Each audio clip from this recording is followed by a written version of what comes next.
Buenos días, hermanos y hermanas. Vamos a iniciar la escuela bíblica dominical. Gracias por venir, ¿verdad? Porque en la medida que venimos y estamos en contacto con la palabra de Dios, con los hermanos, con las hermanas, podemos entonces ir aprendiendo un poco más de la palabra de Dios, de su significado, pero también de lo que Dios espera de nosotros y de nosotras, como iglesia, como personas individuales. Quiero invitarles a... ¿Quién le gustaría tener una palabra de oración para iniciar la clase de este día? ¿No? ¿No hay voluntarios? Bien, lo voy a hacer yo entonces. Oramos, hermanos y hermanas.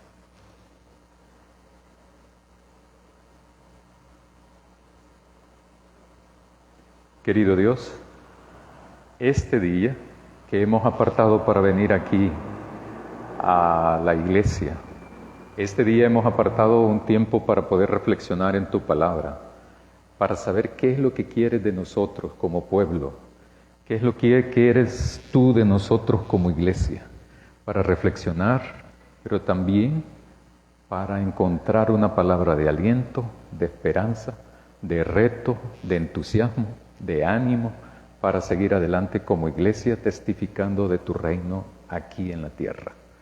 Ayúdanos a reflexionar en ella, en tu palabra. Ayúdanos para encontrar en ella esa palabra que tanto necesitamos, que tanto nos hace falta, que tanto nos inspira y nos llena de esperanza. Bendícenos. Amén. Vamos a buscar busquen en sus Biblias, en el Evangelio según San Juan, el capítulo 3, los versículos del 16 al 21.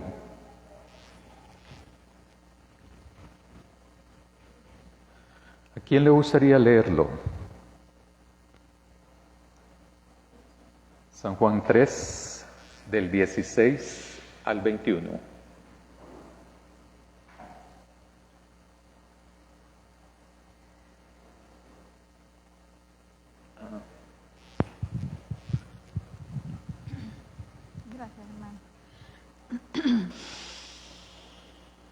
Juan 3:16, ¿verdad?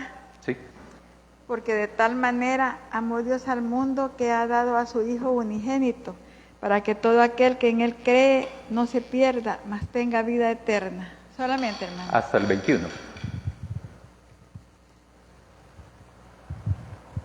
Porque no envió Dios a su Hijo al mundo para condenar al mundo, sino para que el mundo sea salvo por Él. El que en Él cree no es condenado, pero el que no cree ya ha sido condenado, porque no ha creído en el nombre del unigénito de Dios. Y esta es la condenación, que la luz vino al mundo y los hombres amaron más las tinieblas que la luz, porque sus obras eran malas. Porque todo aquel que hace lo malo aborrece la luz y no viene a la luz para que sus obras no sean reprendidas.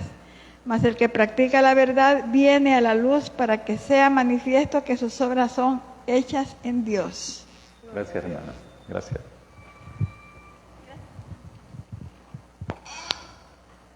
Según los estudiosos de las Escrituras, de la palabra de Dios o de la Biblia, que es lo mismo, hay unos que dicen que este Evangelio fue escrito en la última década del siglo I, ¿verdad? Entonces eso significa de que ha pasado muchas décadas después de la muerte de Jesús. Y como ustedes ya saben, cada libro de la Biblia tiene una intencionalidad teológica, tiene un propósito teológico, tiene también propósitos hasta pastorales también.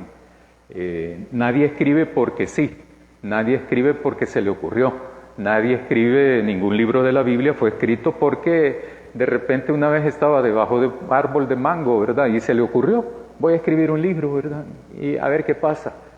Todo tiene una intencionalidad. En este sentido, dicen los escritores eso. Pero a raíz, y ha pasado todo el tiempo de la historia, ¿verdad? En nuestra época, a veces nuestra manera de hablar los dichos populares de nuestro país, este país, que tiene muchos dichos, muchos refranes, muchos proverbios también, a veces van sustituyendo la palabra de Dios. Y de repente decimos, por ejemplo, decimos que en la Biblia aparece tal cosa, pero no es cierto. Ustedes, me imagino yo, que sí saben de ejemplos como ese. ¿Quién se acuerda de eso, de un ejemplo de eso, para que lo pueda compartir aquí? Yo creo que usted sabe, ¿verdad, hermana?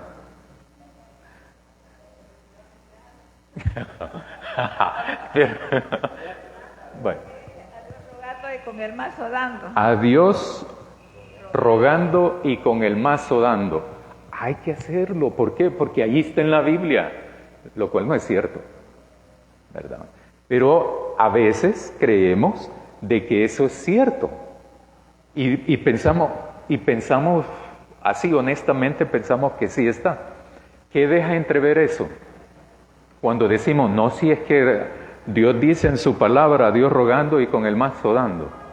Y cuando nosotros creemos eso, ¿qué deja entrever eso? Que no leemos la Biblia. Eso es cierto. ¿Y cuáles son los peligros de no leer la Biblia? Nos engañan. ¿Qué otro peligro hay? No maduramos nuestra fe, no maduramos nuestra esperanza, no maduramos también nuestro testimonio.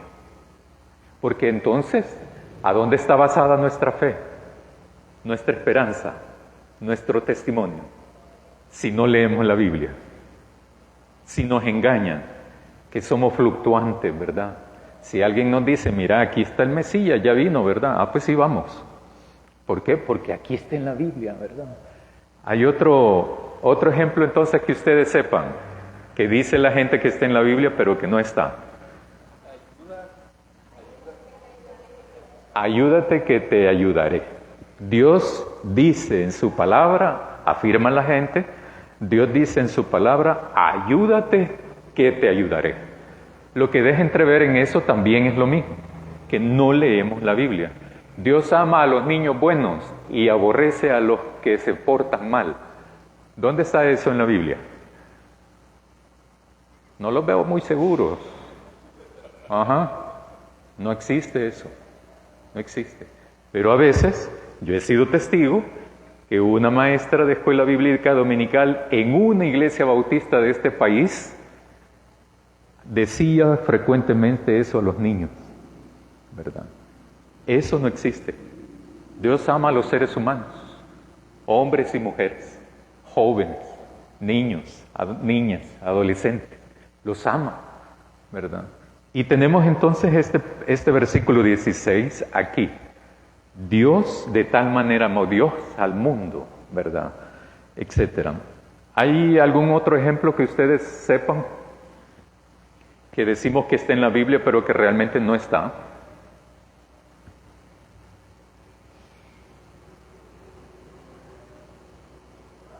Bien, pero como ejemplo, vale. Y coincidentemente esos dos ejemplos traía yo también, ¿verdad? Entonces, eso es, ¿verdad? Pero si no leemos la Biblia, ahorita dijéramos, en lo más superficial es leer la Biblia. Eso es lo más superficial. Superficial, ¿verdad? Es leer la Biblia. O lo podemos poner al revés, ¿va? Lo más superficial es leer la Biblia. Pero cuando vamos avanzando en la lectura comprensiva de la Biblia, en la reflexión de la Biblia, vamos aumentando la comprensión, la reflexión, el entendimiento de qué es entonces lo que Dios quiere para aquella comunidad de creyentes que fue escrito, y luego nosotros hacemos el puente al momento actual, qué es lo que Dios quiere para nosotros ahora. Y entonces ahí es donde se da una cuestión. Yo no sé a ustedes, pero a mí me pasa frecuentemente que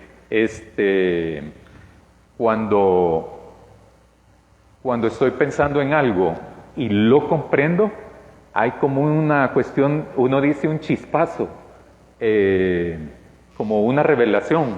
En la Biblia aparece eso, ¿verdad? Cuando hay momentos así determinados, y entonces uno dice, en la reflexión uno dice, esto es un momento de epifanía, de revelación. Y eso es lo que ocurre cuando leemos la Biblia. No hay nada más emocionante que leer la Biblia, que reflexionar en ella. Y cuando uno descubre qué es lo que quiere Dios para uno, eso es magnífico, eso es sorprendente, ¿verdad? Y entonces ese es el proceso de la enseñanza-aprendizaje, ¿verdad? En la reflexión. Voy a repartirles esto. Este es un versículo bíblico de los que ya hemos leído y hay una serie de preguntas. No tengo para todos, así que voy a hacer una selección ahí, ¿verdad? Y entonces ya les voy a decir en qué momento vamos a reflexionar en esto. Y todos así, ojalá que no me vean.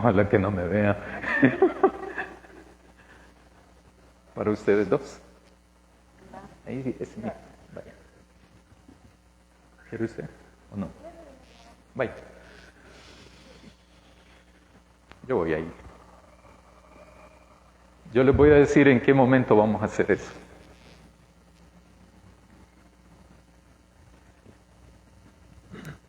El texto que hemos leído, yo creo que sería muy difícil encontrar a un cristiano, a una cristiana, que no se sepa San Juan 3:16. Hasta yo me lo sé, que solamente 2 versículos me sé de la Biblia, ese y uno donde dice, y Jesús lloró. Entonces, es lo único que me sé de memoria. No soy muy dado a eso. Pero bien, ¿qué es lo que han oído ustedes de este versículo 16? Para todos y para todas. San Juan 3:16, porque de tal manera amó Dios al mundo, que ha dado a su Hijo unigénito, para que todo aquel que en Él cree no se pierda, mas tenga vida eterna. ¿Qué han escuchado ustedes de ese texto? Sí, muy bien. Ese texto es un texto muy común para evangelizar, para hacer conciencia en los no creyentes en Dios, para que entonces podamos persuadirlos a compartirles y entonces entender eso. ¿Qué otra cosa han escuchado? ¿Cómo? Es el Evangelio resumido, es cierto. Eso también hemos escuchado eso. ¿Quién más ha escuchado otra cosa? Es el más conocido de la Biblia. Y yo creo que sí, ¿verdad? Es una forma de escribir armoniosa y que tiene una dinámica que uno lo puede decir de un solo sin hacer pausas, ¿verdad? Porque tiene una musicalización el texto, que yo creo que eso es lo que permite que lo aprendamos fácilmente. Yo creo que los primeros versículos que se aprenden los niños y las niñas puede ser ese, ¿verdad? Uno de ellos. Aquí lo que plantea la palabra mundo, ustedes saben eso, que mundo en griego tiene como diferentes palabras para referirse a eso. Aquí, cuando dice mundo, ¿a qué creen ustedes que se refiere que Dios amó? ¿No? A la humanidad.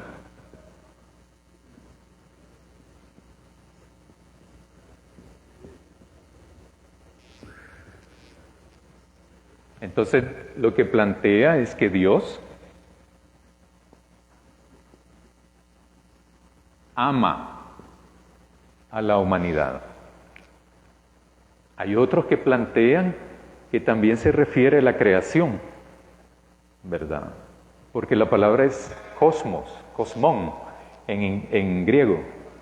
Entonces, lo que plantea aquí, lo importante es que Dios no desprecia a la humanidad, sino que ama a la humanidad. Y para mí ese es el punto de aquí. Porque Dios siempre está haciendo ese esfuerzo de comunicarse con la humanidad. Siempre está haciendo el esfuerzo de establecer comunión con la humanidad. Imagínense. Porque no es Dios quien rompió la comunión. ¿Quién rompió la comunión? El ser humano. muy bien, ¿verdad? En términos generales, el ser humano, sino en particularmente Eva, Adán, ¿verdad? Pero en una representación de humano. Pero es Dios el que siempre está queriendo establecer la comunicación y está siempre en la intención de establecer comunión con Él. Dios amó ¿de qué manera amó Dios al mundo? Según el versículo 16. ¿De qué manera amó Dios al mundo?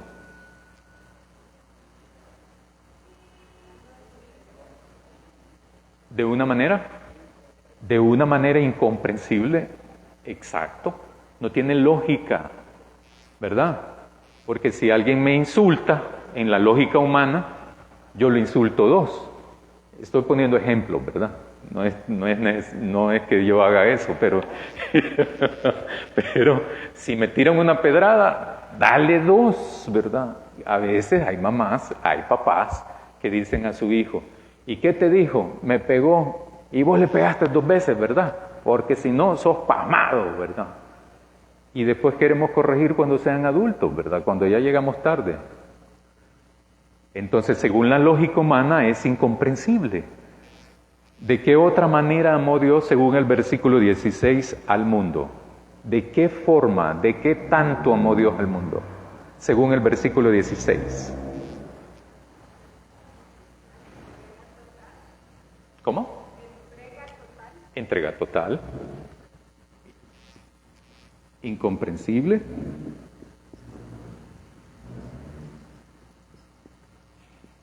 De una entrega total.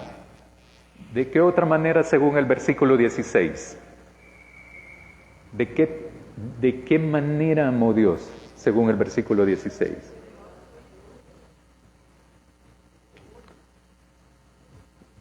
Entregó a su Hijo único.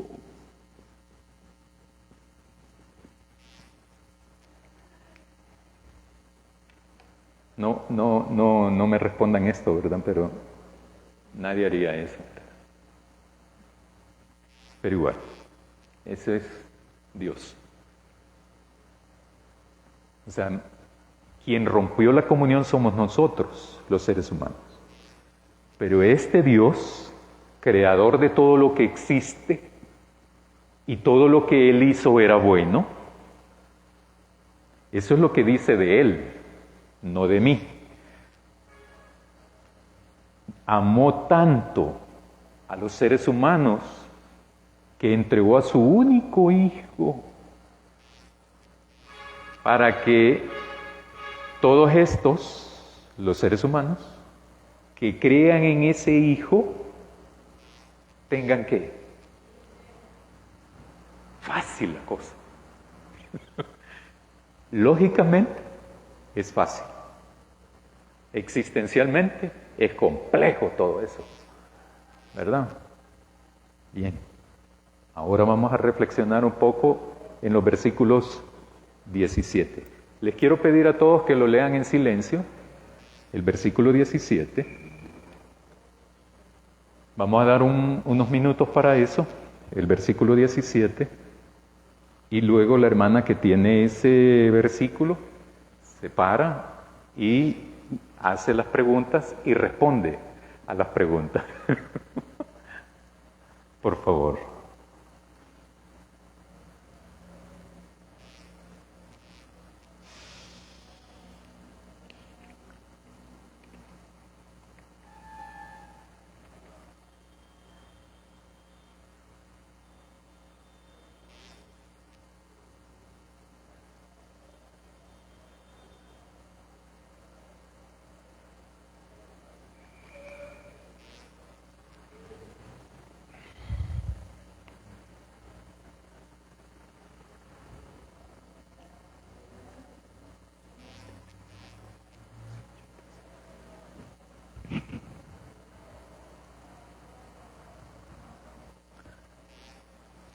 Voy a leer el versículo 17, ¿verdad? Porque no envió Dios a su Hijo al mundo para condenar al mundo, sino para que el mundo sea salvo por él. ¿Cuáles serían las preguntas y las respuestas, hermano? La pregunta es, ¿a quién envía Dios? A su Hijo. A su Hijo. ¿A dónde lo envió? Al mundo. ¿Cuál fue el propósito de enviarlo? Para que el mundo sea salvo por él. Muy bien. Sencillo, ¿verdad? No hay dónde perderse. Como muchas cosas en la Biblia, no hay dónde perderse. ¿A quién envió? A su Hijo. ¿Cómo se llamó? Jesús. Le decían también Jesús de Nazaret. Teológicamente le dicen actualmente Jesús histórico, Jesucristo, Cristo. Es el mismo. No hay dónde perderse. ¿Para qué lo envió? ¿A dónde lo envió? Al mundo, aquí, ¿verdad? A Palestina en esa época, pero lo envió para el mundo. No lo envió para los palestinos, menos para los israelitas, menos para los judíos. No lo envió para ellos, lo envió para ellos, pero para todo el mundo. Bien, voy a leer el versículo 18. El que en él cree no es condenado, pero el que no cree ya ha sido condenado, porque no ha creído en el nombre del unigénito Hijo de Dios. Le voy a pedir a las hermanas si leen las preguntas y las respuestas que han dado. Serían las hermanas de allá. Vaya, las preguntas. ¿Qué pasa si creemos en Jesús? ¿Qué pasa si creemos en Jesús? ¿Perdón? Exactamente. Exactamente. Muy bien, muy bien. ¿Qué pasa si no creemos en Jesús?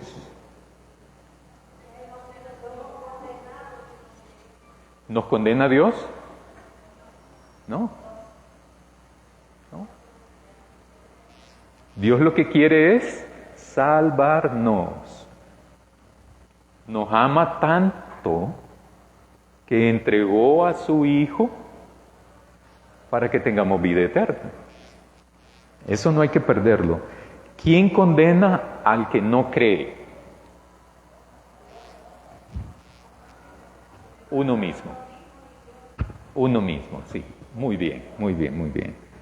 Ahora el versículo 19 dice, y esta es la condenación, que la luz vino al mundo, y los hombres amaron más las tinieblas que la luz, porque sus obras eran malas. Ahora, sería de que lee la pregunta y la respuesta que usted le ha dado a esa pregunta, por favor. Ahí va el hermano ahí, por favor. Bueno, la pregunta es, ¿cuáles serían las razones del por qué los hombres amaron más las tinieblas? El versículo es, y esta es la condenación, que la luz vino al mundo y los hombres amaron más las tinieblas que la luz, porque sus obras eran malas. Ahí está la respuesta, ¿verdad? ¿Por qué aman más las tinieblas? Porque las obras son malas. En tinieblas como que pasa todo desapercibido y no hay cuestionamiento. Muy bien. ¿Cuáles serían las razones del por qué los hombres amaron más las tinieblas? Porque, dice la hermana, las obras eran malas, ¿verdad? Sí. Vamos al versículo 20. Porque todo aquel que hace lo malo aborrece la luz y no viene a la luz, para que sus obras no sean reprendidas. Ahora, la luz, según ese versículo, lo voy a leer otra vez, porque todo aquel que hace lo malo aborrece la luz y no viene a la luz, para que sus obras no sean reprendidas. ¿Cuál sería el propósito de la luz ahí? En ese versículo. ¿Cuál papel juega la luz ahí? ¿Cuál es su función? Dígame. Yo la veo con ganas de hablar. Sí, Él es quien representa. Pero ¿cuál es la función de la luz? Muy bien. ¿Cómo? Revela. Que se vea todo. Exacto. Exactamente. ¿Verdad? O sea, aquí, si se fijan, la responsabilidad de salvarse, ¿de quién es? De uno mismo. Exacto, exacto. Uno mismo tiene la responsabilidad de hacerlo. O busca la luz, o busca la tiniebla. ¿Cómo? Exacto. Entonces, la luz desempeña aquí una función de revelación. Descubre lo que está oculto, ¿verdad? A mí es como los regalos, ¿verdad? Los regalos cuando se envuelven es una manera muy bonita de ocultar algo bonito. Y entonces hay gente que es muy delicada, ¿verdad? Que va destapándolo de una manera determinada, y habemos otros que, independientemente de la forma, uno abre y uno descubre y se alegra por lo que le han regalado. La luz tiene ese propósito: revelar, descubrir lo que está oculto. Eso es lo que hay. En el versículo 21, mas el que practica la verdad viene a la luz, para que sea manifiesto que sus obras son hechas en Dios. Las personas que piensan, las personas que obran, que practican en la verdad, se manifestará que viene de Dios entonces. Entonces el pasaje del 16 al 21 nos revela eso. Nos dice, por ejemplo, este Dios, que es en el que creemos nosotros, amó de una manera tal que quizás ninguno de nosotros amamos así, ¿verdad? A la humanidad, para que puedan tener vida eterna, o sea, se salven. Pero miren cómo es Dios, va. Dios no nos trata a nosotros como objetos, sino como sujetos. Hay una diferencia. Esto es un objeto.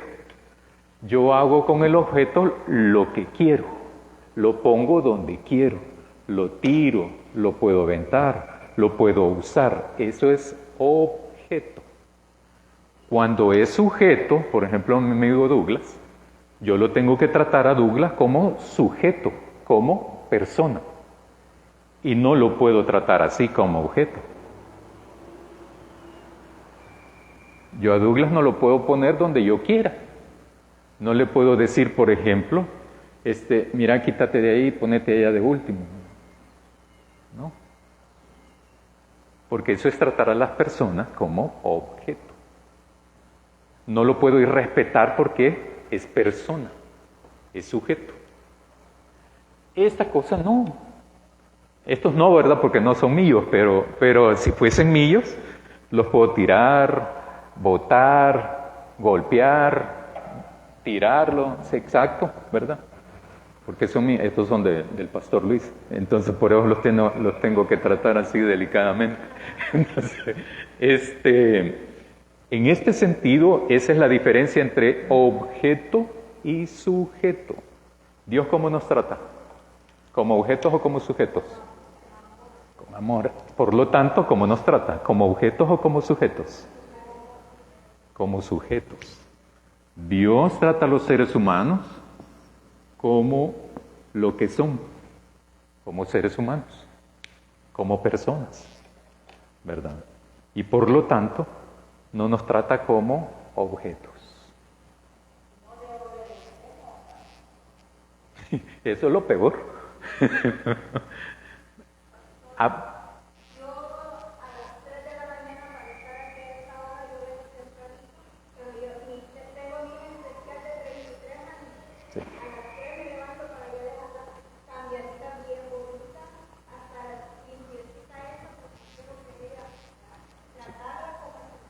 sí. Sí, porque ella puede, sí, ella tiene, posiblemente ella tiene una discapacidad, pero eso no le resta nada. Ella sigue siendo ser humano, sigue siendo sujeta de derechos, sujeta, ser humano, persona, mujer, que es lo mismo. Exactamente. Entonces Dios nos trata de esa manera, con amor. Exacto. Muy bien, muy buen ejemplo. Entonces Dios ama de tal manera a los seres humanos, a todos, no solo los cristianos. ¿Por qué dice eso? Ajá. Sí.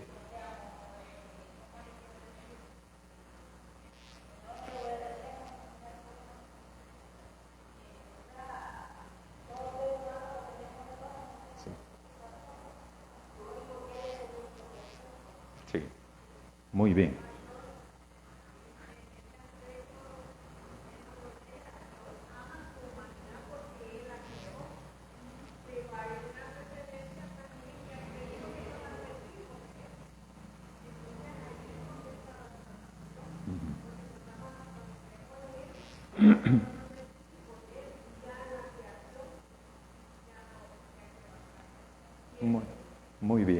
Muy bien, hermano. Dios ama a los seres humanos. ¿Se acuerdan de aquel texto donde dice Jesús, yo no me lo sé, ¿verdad? Pero por eso lo parafraseo. Pero ustedes sí se saben eso. Dios hace salir el sol sobre justos e injustos. ¿Se acuerdan de ese texto? Vaya, perfecto, ¿verdad? Que va en sintonía como esto, ¿verdad? ¿Perdón? Sí. Pero nosotros también no nos pongamos como objetos, ¿verdad? Porque a veces nos gusta meternos a nosotros mismos como objetos. No es Dios quien nos trata como objetos. Uno quiere que Dios lo trate como objeto. Pero ya voy a llegar a eso. Dios ama a los seres humanos. Los ama. De tal manera que envió a su único Hijo para que todo aquel que en Él crea tenga vida eterna. ¿De quién es la decisión? ¿De Dios o nuestra? Nuestra. Ahí es donde a veces queremos nosotros entrar en la dinámica de ser objeto. Es que Dios no toca la puerta de mi corazón todavía. No, esas son salidas olímpicas, ¿verdad? Sí. Entonces, el ser humano es sujeto.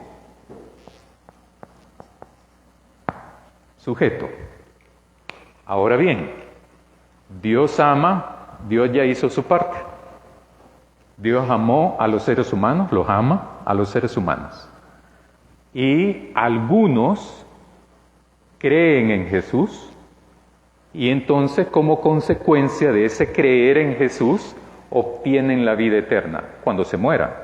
La vida eterna no es ahorita, para ninguno de nosotros, ¿verdad? Porque estamos aquí en este plano, ¿verdad? La vida eterna es una promesa en la que nosotros hemos creído, pero eso es como consecuencia de creer en Jesús. No es que creemos en la vida eterna y como consecuencia en Jesús. No. Creemos en el Hijo único de Dios y como consecuencia la salvación, la vida eterna. Vaya. Ahora, para terminar, tengo 3 preguntas, nada más. Entonces, la decisión de salvarse es mía, es suya, es de todos los miles y miles que andan allá afuera, de los miles y miles y miles que están allá en las iglesias, de los miles y miles que están en las comunidades, en las colonias, y que no van a ninguna iglesia, que son la mayoría en este país. La decisión de salvarse es nuestra, no es de Dios. Dios ya lo hizo. Ya está la cosa. Ajá. Es una decisión personal que tiene implicaciones también colectivas, esa decisión personal. Porque cuando la decisión de la hermana, el hermano, y así sucesivamente, nos volvemos todo un cuerpo, a lo que le llamamos entonces la iglesia, a lo que le llamamos entonces el cuerpo de Cristo, la morada del Espíritu Santo, que es personal, individual, sí, claro, pero como iglesia también nos mueve el Espíritu, ¿o no? Muy bien, por ahí van las preguntas. ¿Cómo se dará cuenta las personas que no tienen a Cristo en su vida para creer en Él? Piénsenlo un minuto, piénsenlo. Piénsenlo un minuto, piénsenlo. Sí, ¿cómo sería esa persona que dice usted? ¿Cómo se dará cuenta esa persona que no tiene a Cristo en su vida para creer en Él? ¿Cómo va a darse cuenta? Piénselo. Sí.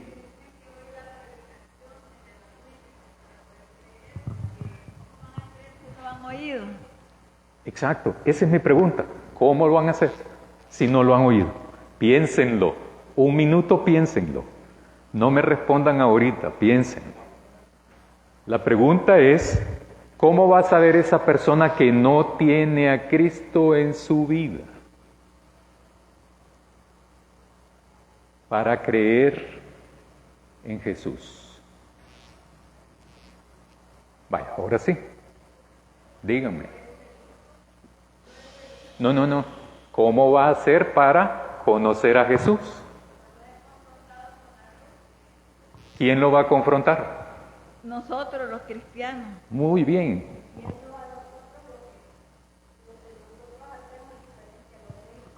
Sí.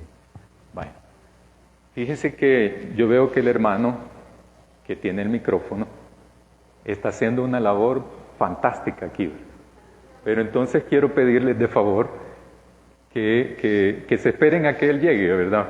Por favorcito. ¿Por qué? Porque el hermano va de carrera en carrera, ¿verdad? Claro, eso le ayuda en la circulación. Y nos sale también en la transmisión, ¿verdad? También. Entonces, le ayuda mucho en el ejercicio, pero, ¿verdad? ¿Cómo sabrán entonces esas personas? Esas personas que decimos nosotros, ¿verdad? No tienen a Cristo en su vida, no tienen a Cristo en su corazón, no son salvos. ¿Cómo? ¿Cómo sabrán esas personas que no están aquí? Que no están aquí, pues, ¿verdad? Que no están aquí. Porque aquí todos asumimos que tenemos a Cristo, ¿verdad? ¿O no? ¿Sí o no? Ah, bien. ¿Cómo sabrán las otras personas que no están aquí entre nosotros que pueden tener vida eterna? A través de la evangelización. Muy bien. Ya voy a terminar. Solo 5 minutos más me faltan. Así es que les voy a pedir que nos unamos. ¿Qué podemos hacer nosotros como Primera Iglesia Bautista para hacer eso posible? Piénsenlo. No me contesten, piénsenlo, por favor. Dios ama a la humanidad. ¿Para qué la ama? Para que tenga vida eterna. ¿Por qué la ama? Porque es un propósito de Él desde su creación. ¿Verdad?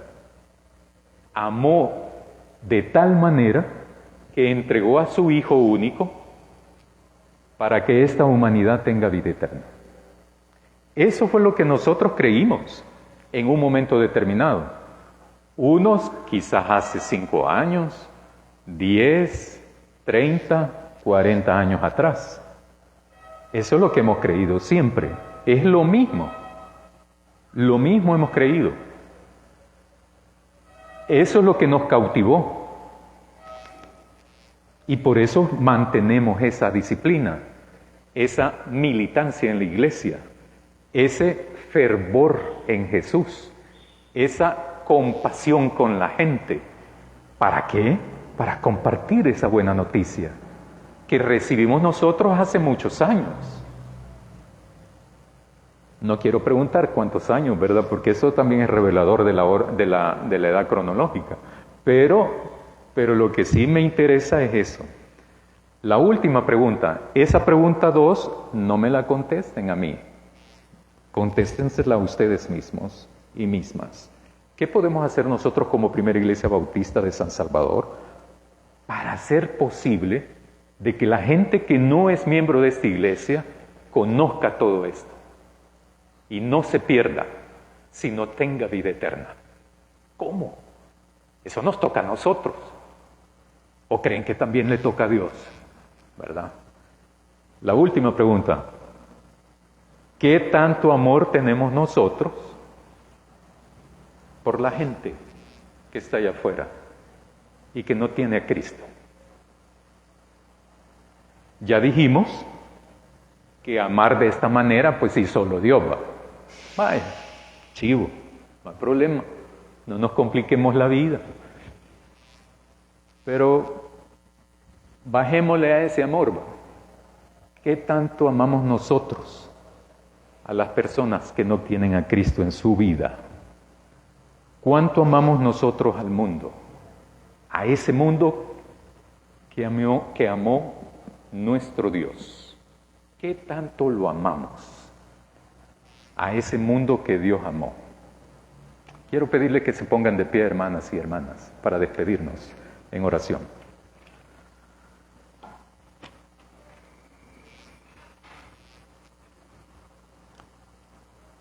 Querido Dios, te agradecemos infinitamente cómo nos amas hace miles de años y actualmente, porque creemos firmemente que tu amor se mantiene, es firme, imperturbable, se mantiene a través del tiempo. Ayúdanos a nosotros, como hombres y mujeres de fe, que creemos en ti, que creemos en Jesús como nuestro Señor y Salvador. Ayúdanos a poder compartir esa buena noticia de que la salvación sigue siendo posible en este país, en este mundo. Danos la sabiduría, danos la sensibilidad, danos el amor para amar a la gente de la manera como quizás tú amaste a nosotros. Tal vez en menor escala, pero de igualmente la misma intensidad, la misma pasión y el mismo fervor, para hacer más, para crecer más en tu reino. Bendícenos y ayúdanos para tal tarea, para tal misión. Amén. Gracias, hermanos.